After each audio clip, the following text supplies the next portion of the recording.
Krishna episode 1 धरती माता के असहनीय कष्ट और भगवान द्वारा पृथ्वी पर जन्म लेने का वादा। द्वापर युग के अंत में लाखों राक्षसों ने राजाओं का वेश धारण करके इस धरती पर जन्म लिया।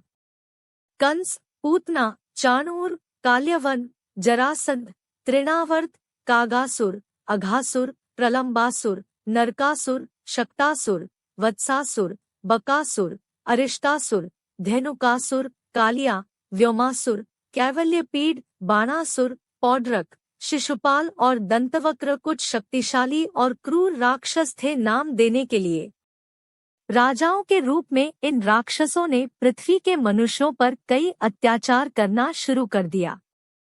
इन राक्षसों के अत्याचारों और पापों से पृथ्वी माता बहुत दुखी हो गई थी और ऐसे दुष्ट प्राणियों को अपने ऊपर घूमते हुए देखकर उसे बहुत पीड़ा हो रही थी। अपने कष्टों और मनुष्यों के कष्टों से छुटकारा पाने के लिए धरती माता ने गाय का रूप धारण किया और मदद के लिए सृष्टि के रचयिता भगवान ब्रह्मा की शरण में गई। ब्रह्मा जी के पास जाते समय उसकी आंखों से आंसू बहकर चेहरे पर आ रहे थे। गाय रूपी धरती माता का शरीर बहुत पतला और कमजोर हो गया था। देवी पृथ्वी को आंखों में आंसू लेकर ब्रह्मलोक जाते देख स्वर्ग के कई देवता भी उनके साथ गए। भगवान ब्रह्मा जी के निवास पर पहुंचकर देवी पृथ्वी ने उन्हें प्रणाम किया। धरती माता को गाय के रूप में आते देख ब्रह्मा जी ने उनसे वहां आने का कारण पूछा। तब देवी पृथ्वी ने ब्रह्मा जी के सामने अपनी सारी पीड़ा बताई कि कैसे लाखों असुर राजाओं के भेष में पृथ्वी पर शासन कर रहे हैं और लोगों पर बहुत अन्याय कर रहे हैं। ब्रह्मा जी ने देवी पृथ्वी की सारी व्यथा ध्यान से सुनी। उसके बाद वे सभी देवताओं और पृथ्वी माता को साथ लेकर भगवान शंकर के निवास स्थान कैलाश पर चले गए।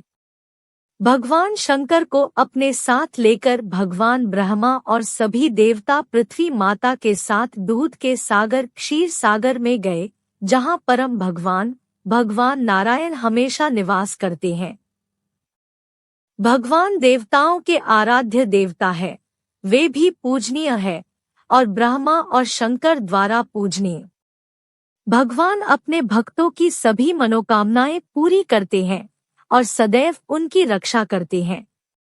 ब्रह्मा तथा सभी देवता पुरुष सूक्त से भगवान की स्तुति करने लगे। स्तुति करते समय ब्रह्मा जी समाधि में लीन थे और उन्होंने समाधि अवस्था में ही भगवान की वाणी सुनी। इसके बाद ब्रह्मा जी ने देवताओं से कहा, देवराज नारायण पहले से ही पृथ्वी देवी के दुखों के बारे में जानते हैं।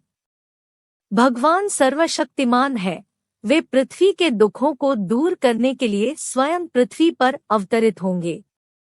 उनके साथ उनकी परम प्रिय देवी राधा भी अवतरित होंगी। अपने इस अवतार में भगवान अपने भक्तों के लिए कई लीलाएं करेंगे और उन राक्षसों का भी अंत करेंगे जो देवी पृथ्वी पर बोझ है। भगवान ब्रह्मा कहते हैं कि भगवान कृष्ण यदुकुल में पृथ्वी पर जन्म लेंगे, इसलिए उनकी सेवा और अनेक लीलाओं में उनके सहयोग के लिए तुम्हें यदुकुल में जन्म लेना चाहिए। भगवान की प्रिया श्री राधा रानी की सेवा के लिए अनेक देवताओं की पत्नियों को भी गोकुल में जन्म लेना चाहिए। भगवान यदुकुल में वासुदेव और देवकी की संतान के रूप में जन्म लेंगे।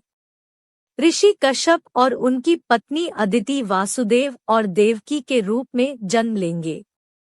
भगवान की सबसे प्रिय श्री राधा जी का जन्म बरसाने में वृषभानु जी के घर होगा। भगवान अनंत, जिन्हें शेषनाग कहा जाता है और जिन्होंने भगवान के राम अवतार के समय उनके छोटे भाई लक्ष्मण के रूप में जन्म लिया था, इस अवतार में उनके बड़े भाई बलराम के रूप में जन्म लेंगे। उनका जन्म वासुदेव और उनकी दूसरी पत्नी रोहिणी से होगा।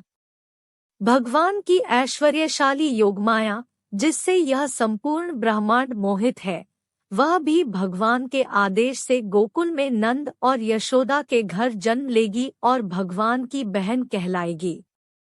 इंद्र, वायु, धर्मराज आदि देवता, अश्विनी कुमार और सूर्य सभी को पृथ्वी पर जन्म लेना चाहिए। अपने अवतारों के माध्यम से भगवान अनेक राक्षसों का संहार करेंगे तथा उनके माध्यम से वेदों तथा उपनिषदों में छिपे ज्ञान को भी संसार के सामने प्रकट करेंगे। इसलिए आप लोग देर न करते हुए जल्द से जल्द धरती पर जन्म ले और अपने अपने काम में लग जाएं। ब्रह्मा जी ने देवताओं को ऐसा आदेश दिया और राक्षसों के दुष्कर्मों से अत्यंत दुखी देवी पृथ्वी को समझाया और सांत्वना दी कि भगवान स्वयं अवतार लेकर आपके कष्टों का निवारण करेंगे और सभी देवताओं और देवी पृथ्वी को वापस जाने के लिए कहा उनके स्थानों पर। ऐसा कहकर ब्रह्मा जी स्वयं अपने लोक में चले गए। शंकर तथा अन्य सभी देवता भी अपने अपने लोक में चले गए और भगवान कृष्ण के अवतार में अपना सहयोग देने के लिए अपने अपने लोक में चले गए। जय जय श्री राधे।